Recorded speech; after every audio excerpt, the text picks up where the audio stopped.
you can actually find a really good sweet spot where the property, the income covers the rental expenses, but then the depreciation will push it into a negatively geared position, so you still get the tax deduction.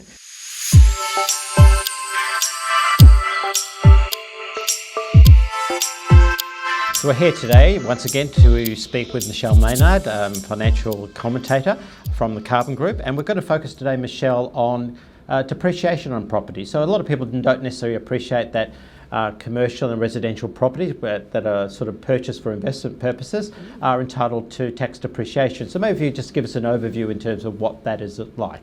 Amazing. So yes, and that's one of the key things that gets you a tax deduction, because you're able to get what we call a depreciation report done for you by a professional, and then you get to claim the write down of the building in your tax return each year. So when we talk before about positively geared and negatively geared properties, you can actually find a really good sweet spot where the property, the income covers the rental expenses, but then the depreciation will push it into a negatively geared position, so you still get the tax deduction. So tax depreciation you can write off on the property, which basically is the depreciating value of the plant and so the carpets or the plant and equipment and the building itself.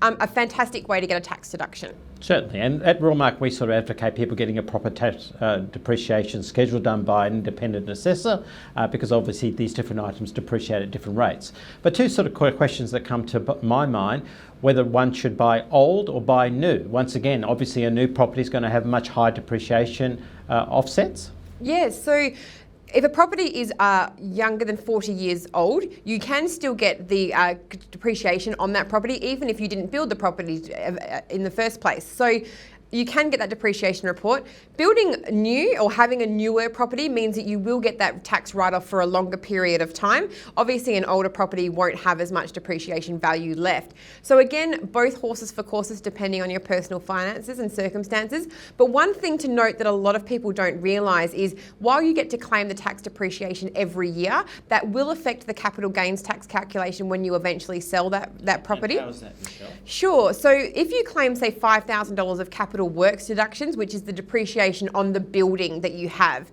when you sell that property, whatever you have claimed as a capital works deduction comes off the purchase price of that property. So we find a lot of people will sell their property first, come to us to get a tax return done, and then realise that they've actually got a capital gain on that sale because of this depreciation write back. So before you sell, definitely make sure you do the calculations to see if you will be in a loss position because of that tax depreciation. You may not be. Especially when you consider that some items are actually going to be depreciated a much shorter period than the 40-year building cycle. Things like fittings and fixtures and fittings and air conditioning maybe have actually written off at a much higher rate.